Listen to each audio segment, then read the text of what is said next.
Assalamualaikum warahmatullahi wabarakatuh. Kembali lagi bersama saya Azwar Hanif, calon guru penggerak angkatan 2024 Kabupaten Lombok Tengah. Nah, di sini saya tidak sendirian, saya bersama Bapak Sadli selaku kepala sekolah SDN Pemasir, kepala sekolah saya. Nah, di sini saya akan coba untuk mewawancarai beliau terkait dengan bagaimana cara pengambilan keputusan yang beliau lakukan. Beliau juga termasuk panutan yang saya buat untuk pengambilan keputusan. Nah, baik, untuk mempersingkat waktu, marilah kita mulai wawancara yang akan kami lakukan. Assalamualaikum warahmatullahi wabarakatuh. Assalamualaikum warahmatullahi wabarakatuh. Bagaimana kabarnya, Pak? Alhamdulillah baik. Baik, izinkan saya di sini melakukan wawancara terkait dengan beberapa pertanyaan, Bapak. Ya. Yang pertama, selama ini bagaimana Bapak dapat mengidentifikasi kasus-kasus yang merupakan dilema etika atau bujukan moral? Nah, dilema etika di sini adalah pertimbangan antara yang benar dan yang benar. Sedangkan di sini bujukan moral itu adalah yang salah dan yang benar, seperti itu, Pak. Bagaimana Bapak dapat mengidentifikasi kasus-kasus tersebut? Baik, terima kasih atas waktu yang diberikan. Yang pertama, bagaimana kita bisa mengatasi yang namanya kasus-kasus yakni dilema ITK. Yang pertama, bahwa kita harus mengidentifikasi masalah. Kemudian setelah kita mengidentifikasi masalah, baru kepada pengkajian. Jadi pengkajian di sini perlu sekali kita pelajari sejauh mana permasalahan-permasalahan yang ada pada kawan-kawan tersebut atau pada rekan-rekan guru, sehingga yang namanya kajian masalah ini adalah sangat penting untuk mengambil keputusan. Kemudian selanjutnya, setelah kita mengkaji permasalahan yang ada, baru kita bisa mengimplementasikan, artinya bisa melaksanakan tapi permasalahan-permasalahan yang ada.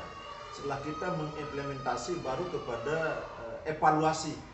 Kita evaluasi lagi masalah yang muncul seperti apa dan bagaimana cara mengatasi masalah tersebut. Baik, ini terkait dengan dilema etika, Bapak.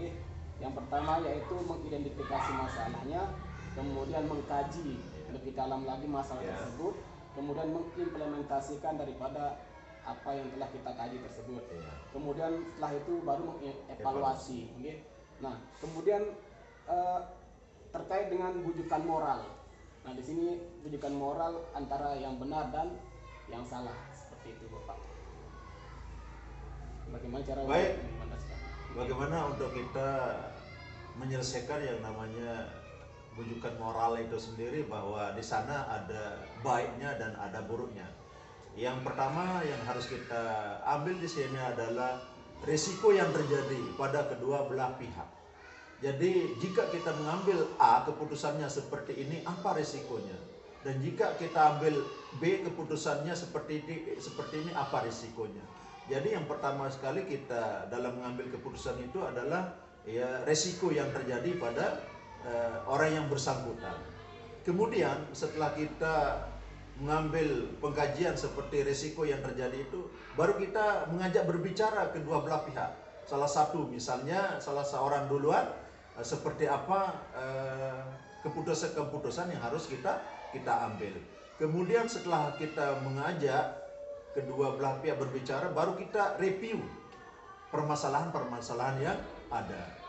Setelah itu kami berharap kepada kedua belah pihak setelah diambil keputusan untuk meninggalkan hal-hal atau etika yang tidak baik yang dilakukan oleh kedua belah pihak jika itu tidak dianggap baik oleh sebuah instansi atau lembaga pendidikan.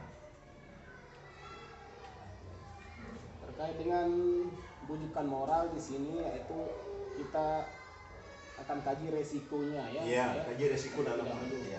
kaji resikonya, kemudian setelah itu melakukan komunikasi dengan yang bersangkutan dengan Iya. hal-hal pelanggaran-pelanggaran etika yang dilakukan. Oke, Setelah itu baru kepada tindak lanjut daripada permasalahan itu. Artinya kita berharap dari kedua belah pihak dalam hal ini untuk kita berharap meninggalkan hal-hal yang tidak sesuai dengan instansi yang ada.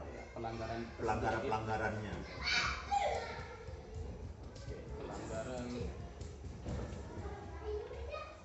Baik Bapak, kemudian pertanyaan berikutnya Pak, terkait dengan selama ini bagaimana Bapak menjalankan pengambilan keputusan di sekolah, terutama untuk kasus-kasus di mana ada dua kepentingan yang sama-sama benar atau sama-sama mengandung nilai kebajikan. Iya. Nah, ini dilema ini kan, antara yang benar dan yang benar. Misal seperti kepentingan sekolah dan kepentingan keluarga di rumah, misalnya seperti itu. Bagaimana Bapak menjalankan pengambilan keputusan tersebut? Jadi perlu sekali kami berikan penjelasan di sini di dalam mengambil keputusan bahwa resiko yang diambil atau keputusan yang diambil itu adalah harus diimbangi dengan sebab akibat. Seperti yang sudah sampaikan tadi bahwa jika kita ambil keputusan seperti ini, apa yang akan terjadi, baik itu di tingkatan instansi atau lembaga pendidikan maupun di pihak keluarga. Oleh karenanya kami selaku pemimpin juga di sini memberikan semacam pelatihan-pelatihan kepada rekan-rekan guru untuk bisa meminimalisir segala pelanggaran-pelanggaran yang ada. Meminimalisir ya.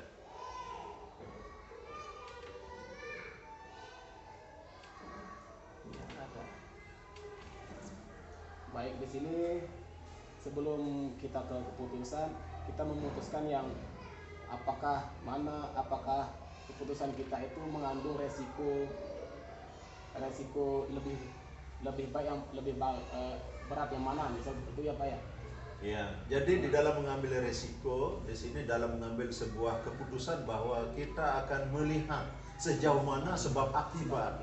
Jika kita mengambil keputusan itu akan mengakibatkan resiko yang lebih besar, justru itu yang harus kita kurangi. Akan tetapi kita mengambil keputusan di mana kedua belah pihak ini tidak saling merugikan.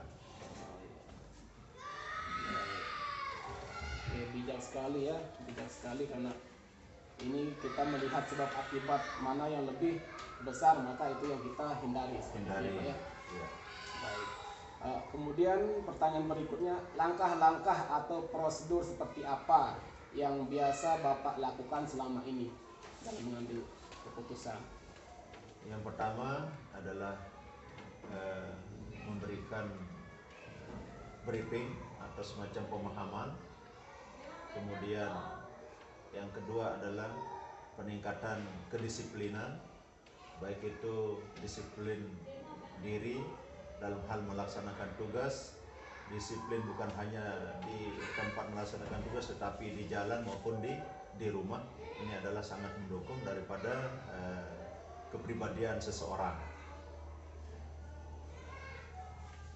Baik, di sini prosedur seperti apa? Yang pertama itu memberikan pemahaman kepada rekan-rekan ya. Kemudian meningkatkan kedisiplinan terhadap diri sendiri maupun rekan-rekan, seperti itu ya Pak ya. Yang berikutnya, hal-hal apa saja yang selama ini Bapak anggap efektif dalam mengambil keputusan pada kasus-kasus dilema etika? Ya, hal-hal yang efektif menurut Bapak dalam mengambil keputusan dilema etika. Hal yang sangat efektif adalah jika kita memberikan kesadaran kepada rekan-rekan kerja untuk tidak melakukan yang namanya dilema ITK.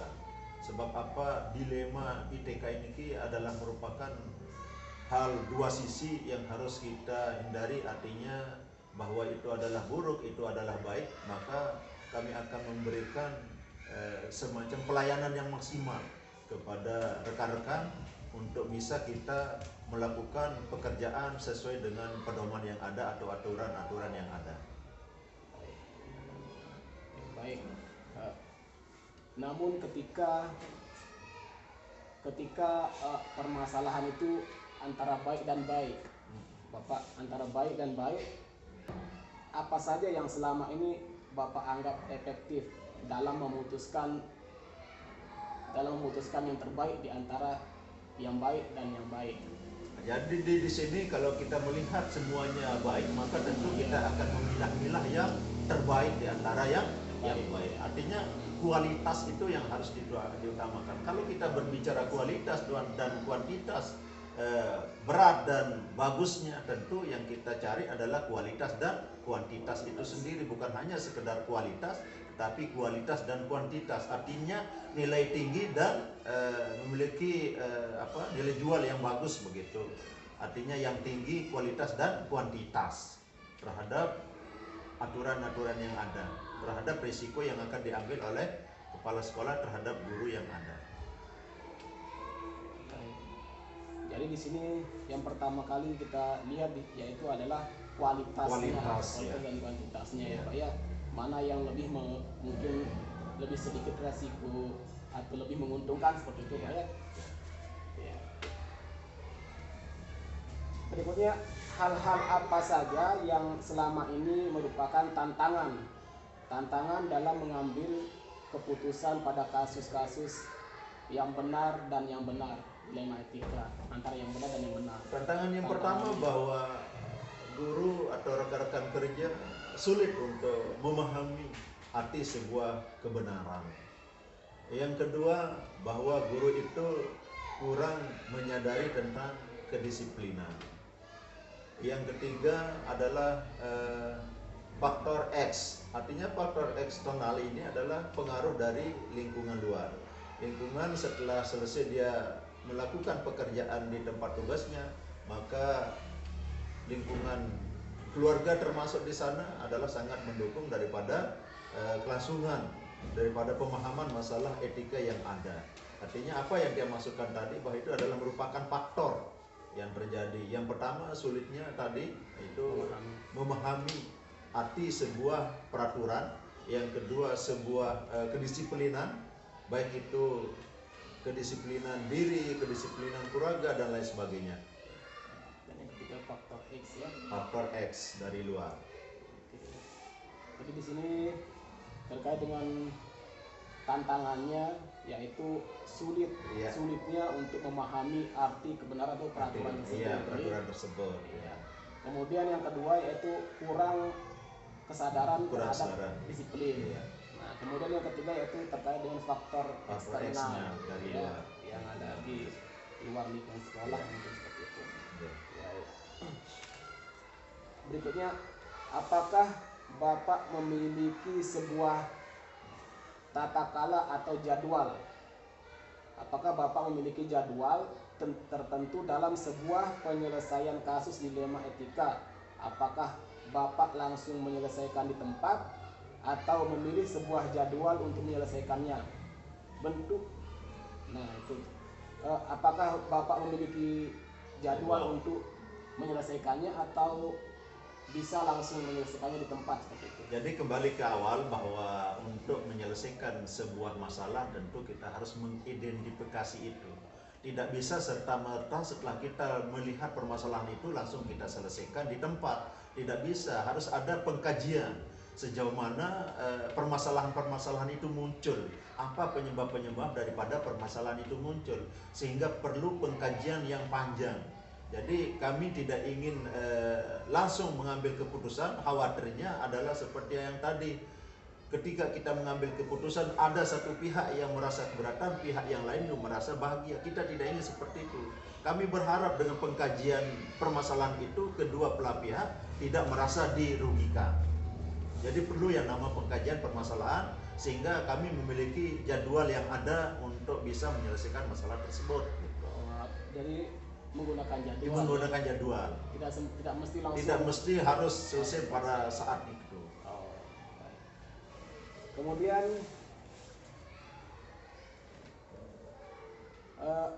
bentuk atau prosedur seperti apa yang Bapak jalankan dalam memutuskan masalah seperti dilema etika, mungkin seperti itu. Prosedur seperti apa yang Bapak jalankan? Jadi yang pertama harus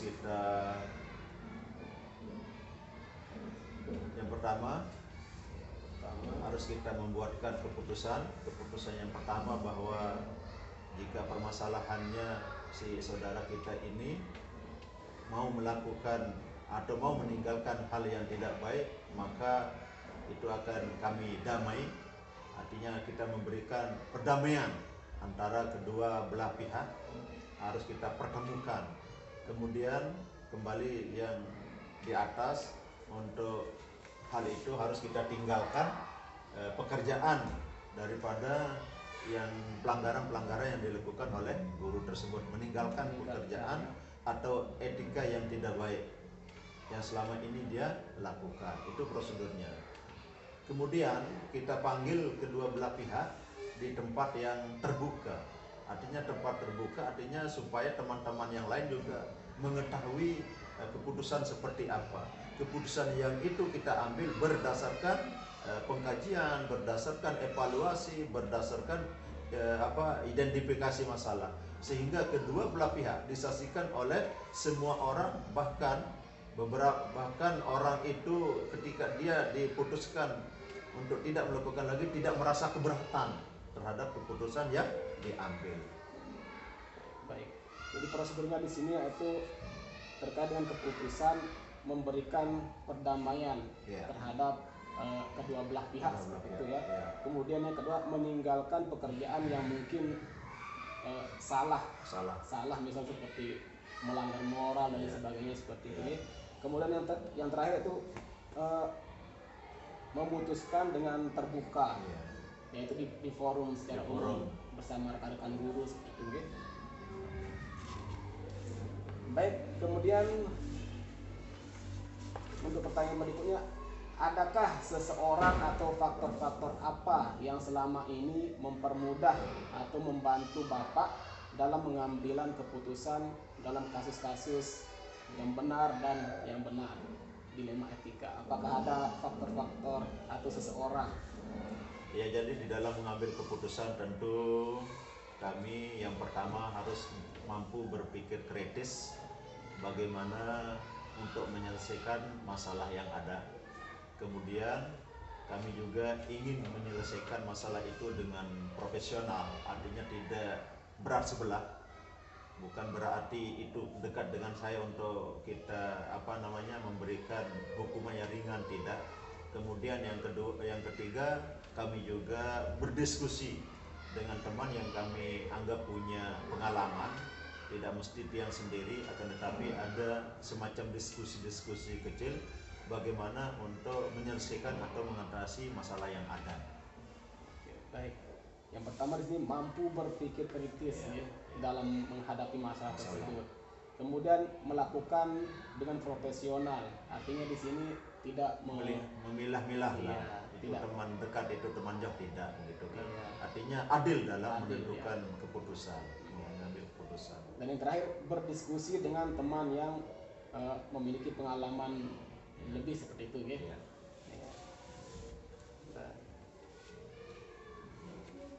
Baik, sampai kita ke penghujung pertanyaan ini Bapak, terkait dengan dari semua hal yang telah disampaikan, pembelajaran apa yang dapat Bapak petik dari diskusi kita yang saat ini? Pembelajaran apa yang mungkin Bapak bisa petik dari pengalaman Bapak mengambil keputusan dilema etika seperti yang benar dan benar?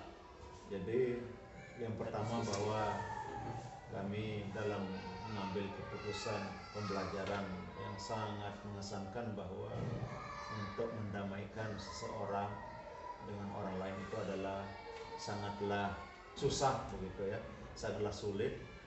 Perlu pemikiran-pemikiran yang luas, perlu pemikiran-pemikiran yang mendalam, wawasan yang luas. Agar apa? Untuk tidak mengambil keputusan secara cepat, sehingga perlu pemikiran yang sangat mendalam untuk mengambil keputusan itu. Jadi kesannya adalah bahwa kita dalam mengambil keputusan itu tidak serta-merta kita putuskan pada saat itu, karena khawatirnya bila kita mengambil keputusan kepada teman-teman yang ada permasalahannya, dikhawatirkan kita merasa tidak disenangi, tidak disukai oleh teman-teman yang melanggar aturan atau dilema ITKI itu. Kemudian yang jadi kesannya juga bahwa takut kita merasa takut di dalam mengambil keputusan, jangan-jangan keputusan itu mengakibatkan semacam keputusan yang tidak positif terhadap rekan-rekan atau teman-teman guru kita dalam bekerja.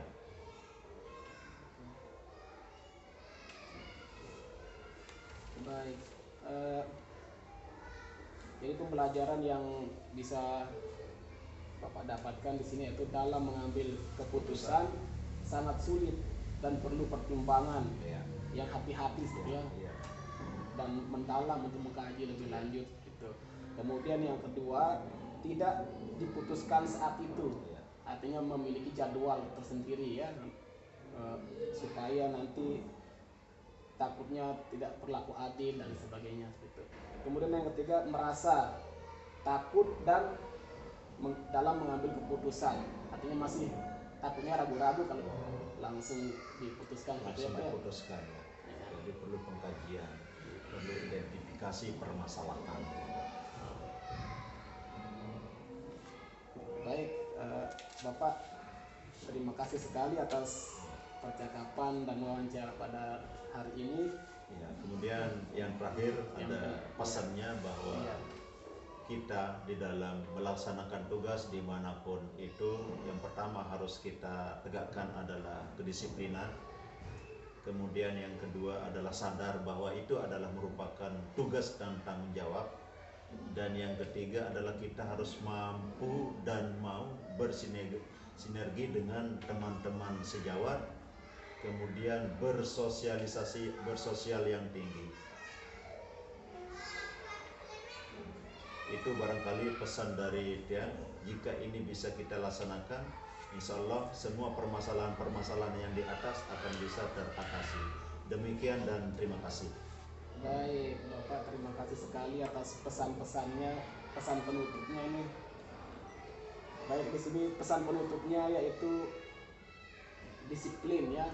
Yang ditekankan di sini adalah yang pertama itu disiplin, kemudian yang kedua sadar bahwa itu adalah tanggung jawab kita, ya, tugas kita. Kemudian mampu dan mau bersinergi dengan teman sejawat ya. Kolaborasi. Kemudian bersosialisasi yang tinggi, artinya bergaul dengan semua orang, termasuk dengan wali murid dengan masyarakat. Itu artinya bersosial yang tinggi. Baik, ini juga masukan sekali buat saya ini, Bapak, terkait dengan pesan-pesan ini. Saya langsung gitu.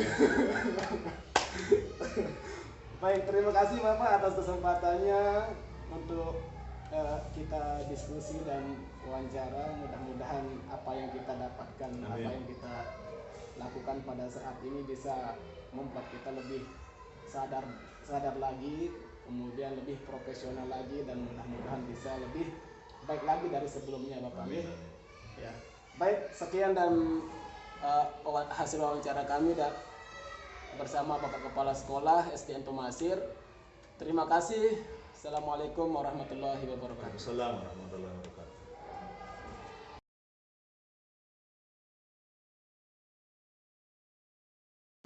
Baik, assalamualaikum warahmatullahi wabarakatuh. Waalaikumsalam warahmatullahi wabarakatuh. Kembali lagi bersama saya Azwar Hanif, calon guru penggerak angkatan 10 tahun 2024 Kabupaten Lombok Tengah. Nah, di sini saya tidak sendiri. Saya ditemani oleh Bapak Lalu Muhammad Nasir MPD selaku Kepala Sekolah SDN Gubuk Makam sekaligus selaku Ketua PGRI Kecamatan Batu Peliang Utara. Nah, di sini saya akan coba untuk melakukan wawancara terhadap beliau selaku Kepala Sekolah. Bagaimana cara-cara dan metode beliau terkait dengan memutuskan atau memutuskan dan menentukan keputusan. Nah, berikutnya kami akan coba untuk mewawancari beliau. Assalamualaikum warahmatullahi wabarakatuh, Pak. Waalaikumsalam warahmatullahi wabarakatuh. Bagaimana kabar hari ini, Pak? Baik. Alhamdulillah.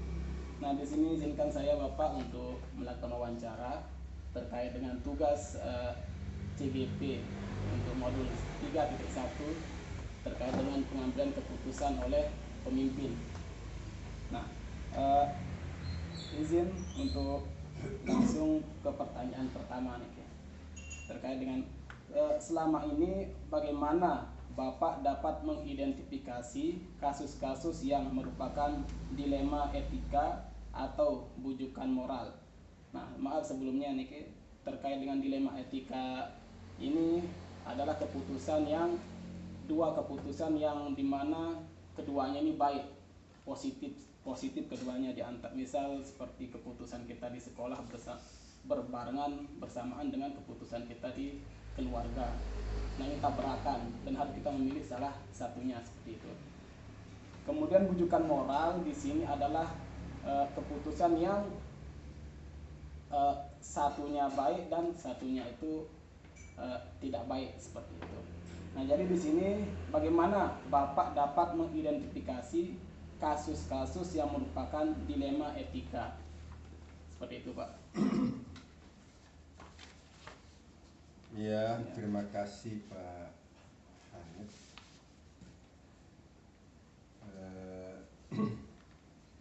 Istilah dilema etika atau rujukan moral ini memang satu hal yang sangat melekat di dunia pendidikan kita. Banyak hal-hal yang sangat dilema kita mengambil keputusan.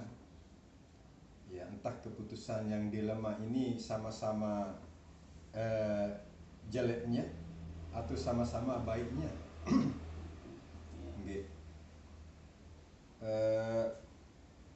Misalnya ketika anak sedang bermain,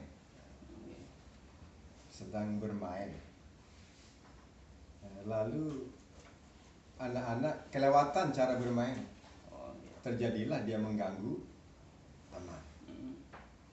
Atau mungkin yang lebih ketika dia berolahraga misalnya, olahraga apa saja, lalu dia mengganggu teman. Ini kan susah ini, karena kejadiannya sedang dia berolahraga. Kalau dia tidak melakukan hal-hal yang agresif, ya tentu bukan olahraga namanya. Nah, disinilah Pak Guru kalau terjadi misalnya sebutlah pelanggaran dalam hal itu harus mempertimbangkan dengan benar-benar cara dia mengambil putusan misalnya terhadap A dan B yang kebetulan misalnya ada yang diganggu, maka di situ harus mengambil pertimbangan secara proporsional. Dalam artian dipertimbangkan betul ini, karena mereka dalam posisi sedang berolahraga, kemudian terjadi hal yang tidak diinginkan, itu bukan entah sengaja atau tidak sengaja, tapi supaya tidak berefek, ya sebaiknya dikembalikan dalam konteks olahraga. Ini sedang berolahraga, tidak sengaja.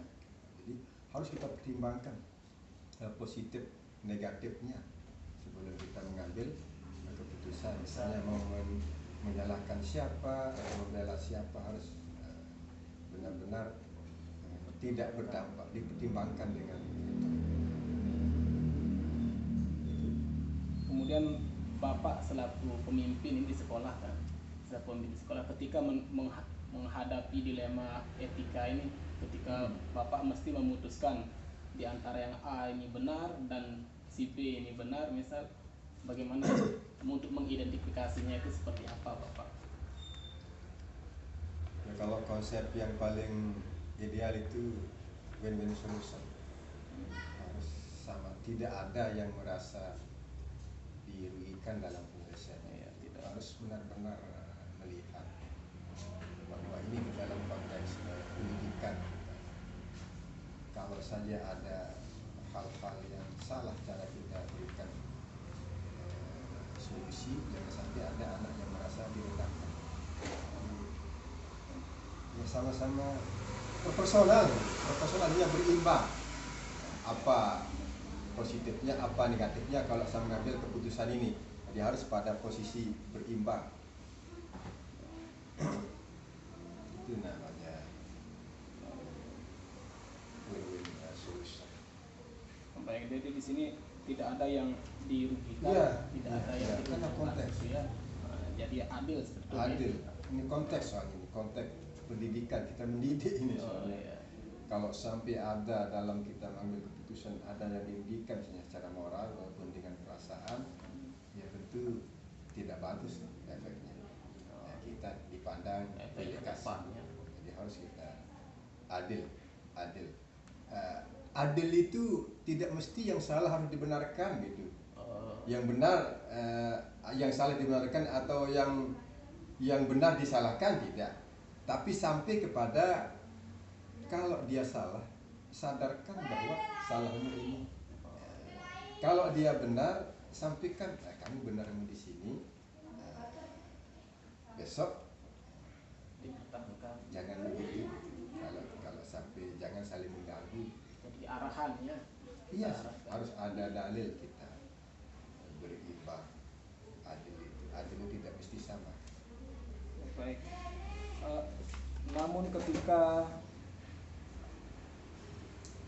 Bapak dihadapkan dengan rujukan moral di keputusan yang ini salah, yang ini benar, apakah itu sudah pasti kita akan memilih yang benar, apakah pasti kita akan memutuskan yang benar ini, atau bagaimana dalam mengambil kebijakan? Ada ilmu namanya analisa kebijakan sebelum mengambil keputusan. Analisa kebijakan sebelum mengambil keputusan. Kalau kita berbicara tentang disiplin ilmu, katakan disiplin ilmu, ya tentu harus kita punya rujukan. Rujukan teorinya apa, kemudian rujukan pengalamannya apa. Gitu. Nah, kita tidak boleh bersandar kepada teori saja. Wah, itu salah. Tapi kan ada masyarakat di sekitar ini ya, jangan main-main gitu. Ya, terlalu idealis mengangkat secara teori begitu, tidak begitu. Nah, itu makna tadi seimbang itu. Coba kita padukan antara konsep dengan pengalaman. Kalau kasus yang begini di sekolah ini begini caranya diselesaikan. Ya tentu ada orang lain yang kita libatkan untuk menyampaikan pengalamannya. Pemimpin itu bukan satu-satunya. Justru kita tidak akan jadi pemimpin kalau tidak ada orang di sekitar kita. Jadi kolaborasi bersama. Ya, ada orang di sekitar kita. Sebabnya kita jadikan pemimpin. Ada teman, ada masyarakat. Kalau di sini ada guru senior, ada guru junior. Ya. Ya, kita minta pendapatnya. Jangan terlalu idealis, salah, padahal dia akan bilang dulu Pak kasusnya sama begini, tapi begini cara kita selesaikan, baru dia bisa diterima oleh orang, oleh wali, oleh guru, oleh anak yang bersangkutan. Kita punya rujukan ya dalam Ada rujukan. Rujukan Kita kemudian ini kan dunia pendidikan Pak, tidak boleh. Ya tadi saja belum bicara etika. dilema etika. Dilema etika ini kan harus ada rujukannya dulu. Apa itu dilema etika ini? Seperti apa kasus-kasus yang relevan dengan dilema etika ini? Ya, di mana biasa kasus itu, bagaimana penyelesaiannya? Apa yang dimaksud dengan win-win solution dan sebagainya?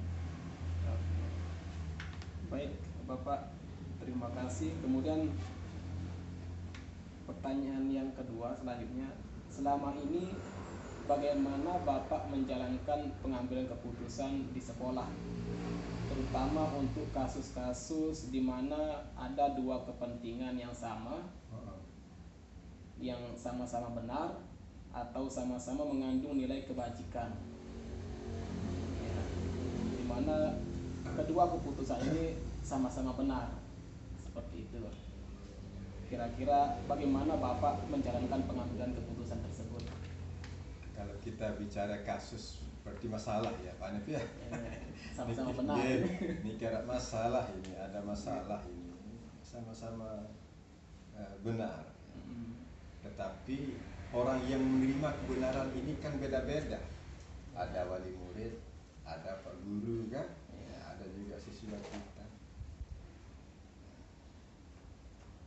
Kalau kita menyelesaikan yang begini nih, harus kita lihat waktunya Pak Hanif ya. Bisa saja yang baik hari ini tapi situasinya tidak benar, jadi salah gitu. Jadi harus kita jadwalkan.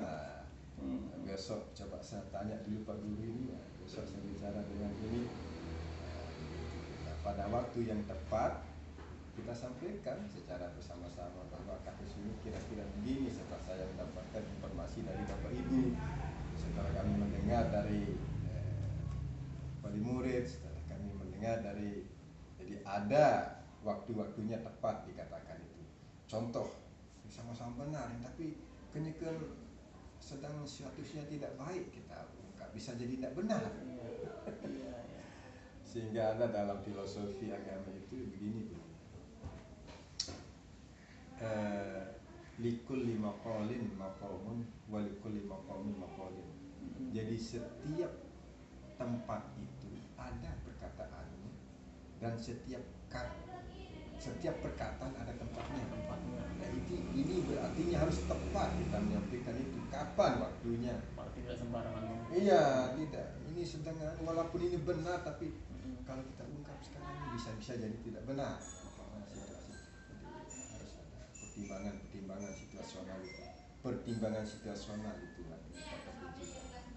Pertimbangan. Sila karena tapi waktunya ada saya yang sudah malah bintang organisasi Bapak Ibu di masyarakat, di desa. Karena guru ini kan sedikit, hanya 300 Iya. di masyarakat itu. Jadi ribuan. kita mesti melihat Waktu yang tepat. Kemudian diskusikan terlebih dahulu. Iya. Seperti itu ya. Nggak usah terlalu dramatis pragmatis kalau bahasa idealisnya. Gampang itu. Nggak boleh Ya, menggampangkan persoalan itu. Tidak boleh. Tidak boleh juga kita gegabah selesaikan persoalan walaupun itu kecil. Karena akibat kita menggampangkan itu padahal kecil bisa jadi besar. Itu sebetulnya. Jadi setiap perkataan itu ada tempat, setiap tempat ada perkataan. Kemudian ini Bapak yang ketiga, langkah-langkah atau prosedur seperti apa yang biasa Bapak lakukan selama ini dalam mengambil keputusan ini? Langkah-langkahnya seperti apa dalam mengambil keputusan? Kita di sekolah ini Iya, di sekolah banyak persoalan kita. Ya, bagaimana? Sebenarnya ini paling tepat ini ditanya sama Pak Irfan. Irfan. Jadi saya tidak pernah mengambil gitu. keputusan yang tiba-tiba itu. Saya analisa dulu persoalannya itu. Misalnya tadi itu harus ada rujukannya. Ini persoalannya apa ini? Ini persoalan khusus di sini atau sifatnya umum, ini di mana-mana terjadi. Kemudian perlu kita pertimbangkan positif negatifnya, itu namanya proporsional. Harus kita banding-bandingkan kalau keputusan kita ambil ini apa resikonya, kalau keputusan ini apa resikonya, apa manfaatnya. Ya kalau memang manfaatnya itu dengan resiko belum imbang, ya jangan kita ambil keputusan. Harus kita pertimbangkan dulu dampaknya itu. Itu lebih mendalam tapi Konsep dari mana itu? Pengalaman. Pengalaman itu di mana? Dia bukan pengalaman saya saja. Pengalaman teman kita tanya. Kalau yang begini Pak, biasanya di sini seperti apa penyelesaiannya? Kita tanya. siap, Harus siap. kita tanya. Tapi menganalisis dulu ya, tetap Ya, harus iya, harus menganalisis. pertimbangkan dulu. Kita analisis. Kalau kira-kira hasil analisa kita keputusannya tidak apa resikonya. Kalau dia resikonya tidak imbang dengan manfaatnya, ya jangan ambil keputusan. Perhatikan.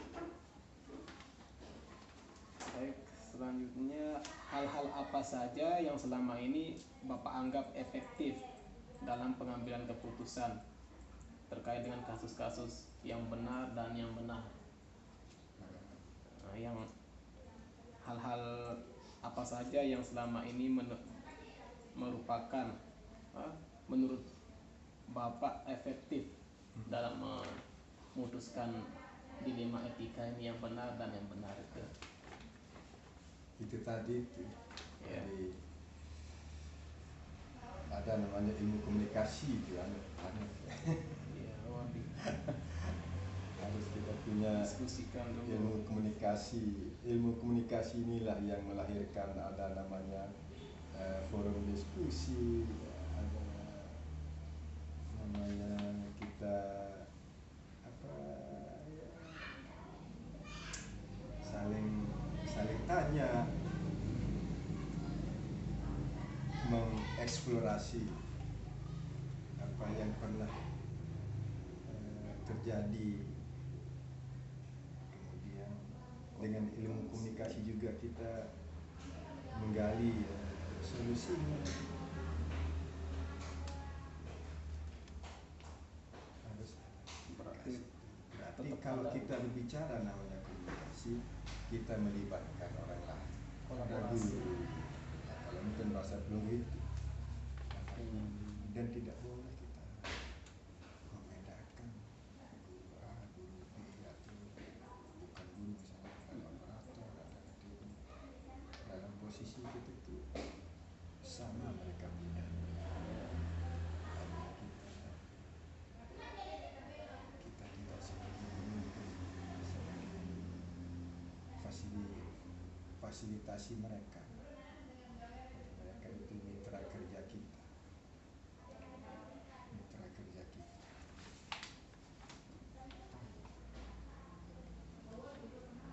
Nanti mungkin dicarikan kalimat-kalimatnya lebih spesifik.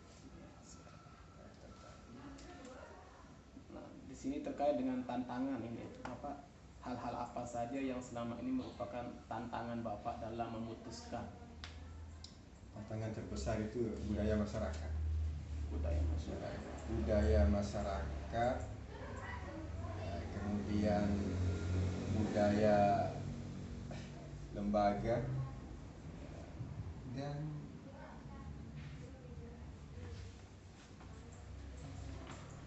budaya personal. Misalnya kebiasaan saya beda dengan teman-teman yang lain. Ada tantangan di situ. Ada batur. Kalau yang gitu langsung sudah Pak sikat. Misalnya ya, yang dulu kan. Jadi tanya dari yang lain kan. Mungkin ada yang lebih simpel. Analisis juga. Guru makam ini kan. Bila hari kita ngajarkan anak-anak pramuka itu ada yang interupsi depannya tajajah nyenggel doang. Ini tantangan budaya. Maka untuk menghadapinya rubah sedikit ke arah budaya mereka. Ya, baca selawat, ya ada tari-tarian yang nuansa religius. Kita ajar tari Bali dulu diprotes, padahal tari Bali itu budaya ya. Budaya Indonesia kan nasional. Budaya khas sudah itu. Tapi dianggap tidak relevan dengan budaya lokal yang di sini kan. Apakah kita harus bersikeras? Mungkin Tidak sih, harus kita jembatani. Mungkin mereka belum paham. Kita pada saling jelasan. Oh, ini konteksnya budaya, ini konteksnya agama. Iya, tabrakan.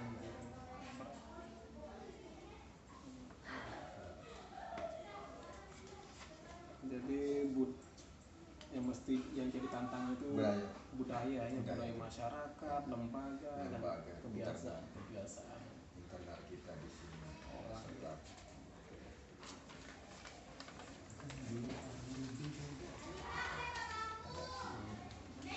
kan pribadi ekspor sampingnya kita tahu hati pikiran kita paling terus tiba-tiba masuk sari benar-benar harus salah tiba-tiba pidato ke mentang-mentang kepala sekolah baru kan nggak bisa begitu. jadi harus kita Siswa saja kita akan disadarkan dengan sebuah pernyataan kalau 10 siswa kita ya 10 karakter masing-masing kita 10 perbedaan yang harus 10 ragam lah. iya Nah, ragam itu tidak harus kita akan menjadikan satu, tidak. Oh dia begini semuanya sama, enggak. Ragam yang berbeda itu kita rangkai, kita sulam, kita anyam supaya indah. Jadi ada merahnya di mana, kuningnya di mana, kita rangkai. Nah bahaya kalau perbedaan itu harus disatukan, harus sama. Ini perlakuannya, B ini perlakuannya,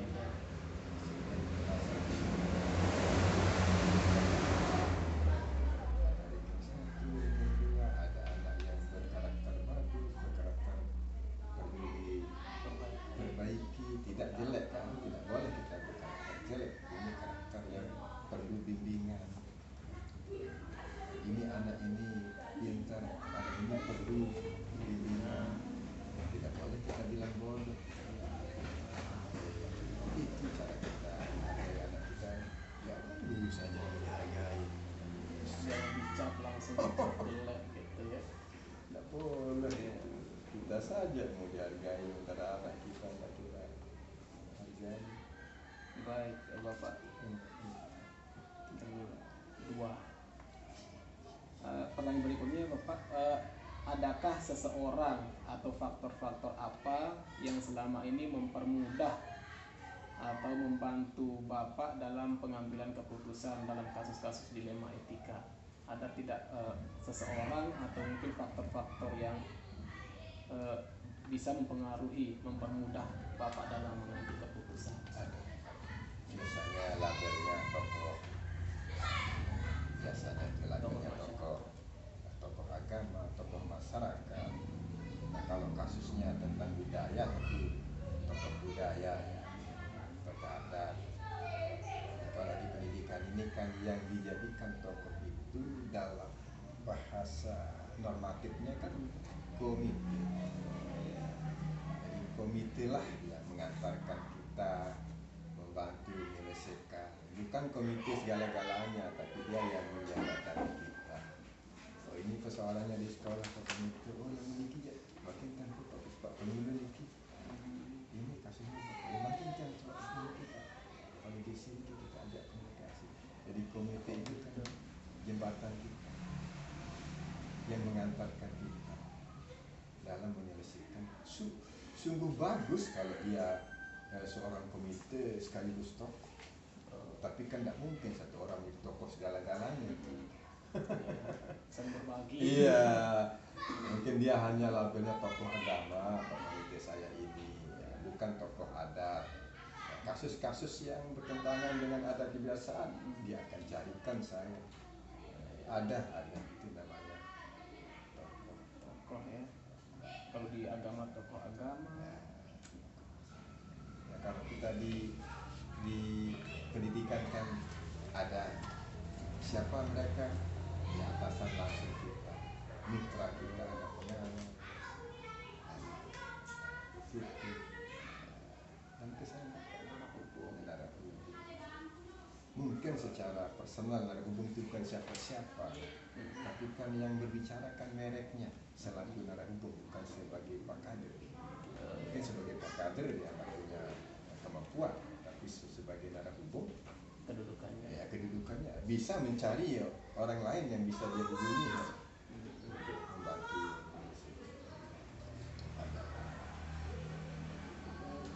Tiba kita di penghujung ini Bapak, terakhir nih, dari semua hal yang telah disampaikan, pembelajaran apa yang dapat Bapak petik dari wawancara kita ini, diskusi kita terkait dengan pengalaman Bapak mengambil keputusan dilema etika? Bagus wawancara ini memberikan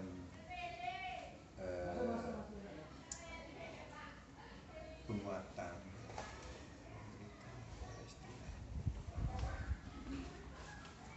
apa yang kita lakukan selama ini ternyata sangat relevan karena ada landasannya, ada landasan.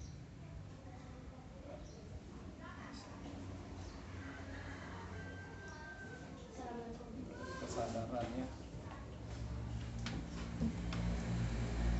Wawancara ini mengingatkan kita bahwa yang sudah kita lakukan itu Enggak, saya bilang saya mau diantar sama adik saya. tidak semuanya salah, tidak semuanya benar, tapi rasional, ada yang salah, ada yang benar. Cara kita selesaikan juga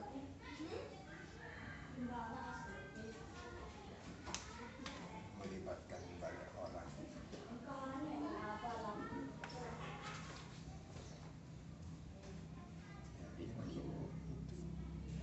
Perlu jadwal ya, artinya Iya. keputusan itu tidak langsung Tidak langsung. kita kembangkan.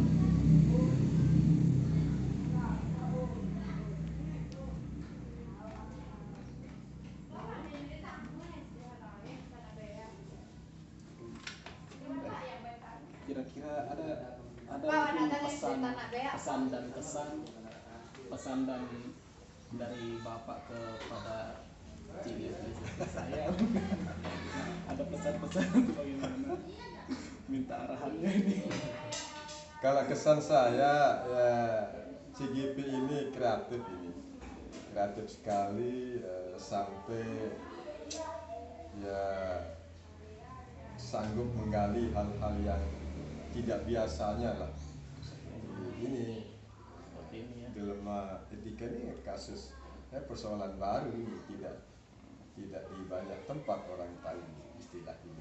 Tapi kan CGP ini cukup kreatif dalam mempelajari hal-hal yang bersentuhan dengan pendidikan, khususnya dengan profesi keguruan. Kalau pesan saya sih, CGP ini benar-benar harus bergerak, digerakkan dan menggerakkan ya. Bergerak, menggerakkan. Tergerak, menggerakkan. Tergerak. Ya, supaya jangan efeknya hanya ke personal saja, tapi ada guru-guru kita di sekitar kita. Ada yang bisa memanfaatkan. Iya, itu yang perlu digerakkan. Perlu digerakkan dalam artinya diajak. Berpikir kreatif, berpikir kritis, solutif. Persoalan kita di sekolah itu banyak sekali. Jadi perlu pemimpin pendidikan dan juga pemimpin pembelajaran.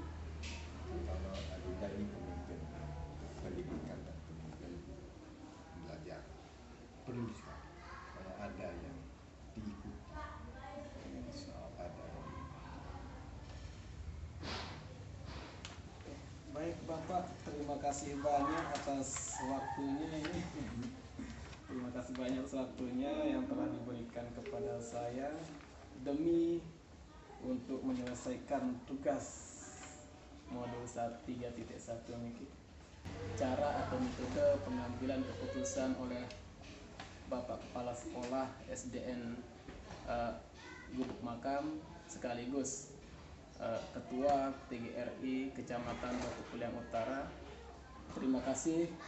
Assalamualaikum warahmatullahi wabarakatuh. Waalaikumsalam warahmatullahi wabarakatuh.